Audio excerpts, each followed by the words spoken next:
तर डोंगर तुकाई देवस्थानात आपण दर्शनास आलेलो आहोत। हे देवस्थान परळीपासून 7 ते 6 किलोमीटरच्या जवळपास आहे। वैजनाथ मंदिरापासून रस्त्याच्या 5 किलोमीटर अंतरावर हे ठिकाण आपल्याला मिळते। हे देवीचं मंदिर आहे। हे खूप जागृत मंदिर आहे आणि खूप आधीपासून वर्षानुवर्षाची प्रथा आहे। लोक नवरात्रीला इथे येतात। इथे काय खिचडी वाटप होतं, अजून बरेच काही गोष्टी होतात। नवरात्रीला फिरण्यासाठी किंवा दर्शन घेण्यासाठी एकदम मस्त ठिकाण आहे। परळीमध्ये लोक पहिले डोंगर तुकाईला जातात, मग काळरात्री देवी, मग नंतर अंबाजोगाई, योगेश्वरी देवी, मूळजोगाई हे सगळे ठिकाण फिरून मगच नवरात्रीचं देवस्थान पूर्ण होतो। हे बघा आता इकडे पाण्याची व्यवस्था आहे। हे बघा इकडे साहेबांचा फोटो आहे, खिचडी वगैरे वाटताना दिसत। हो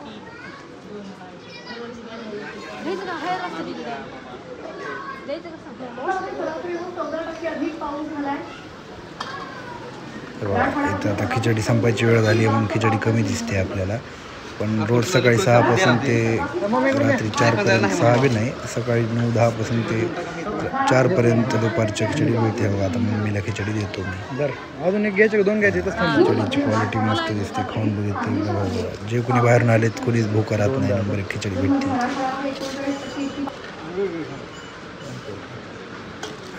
तर आता खिचडी घेऊन खिचडी खायची आहे आणि आता आपल्याला जायचं आहे काळरात्री देवीला। आता डोंगर तुकाईचं दर्शन झालंय, काळरात्री देवीचं दर्शन जायचं आहे। दुसरं ठीक आहे, एक घेऊन हातात।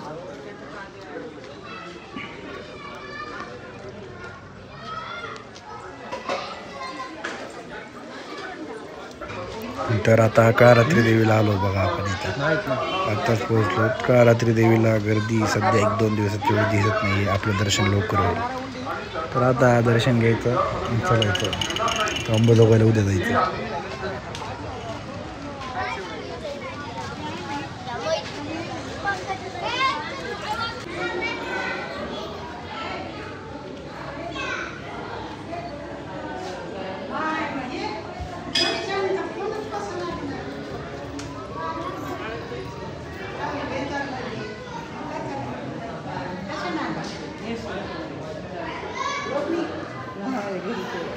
मनी चानीला म्हणा तरी बाई इना कारण सरब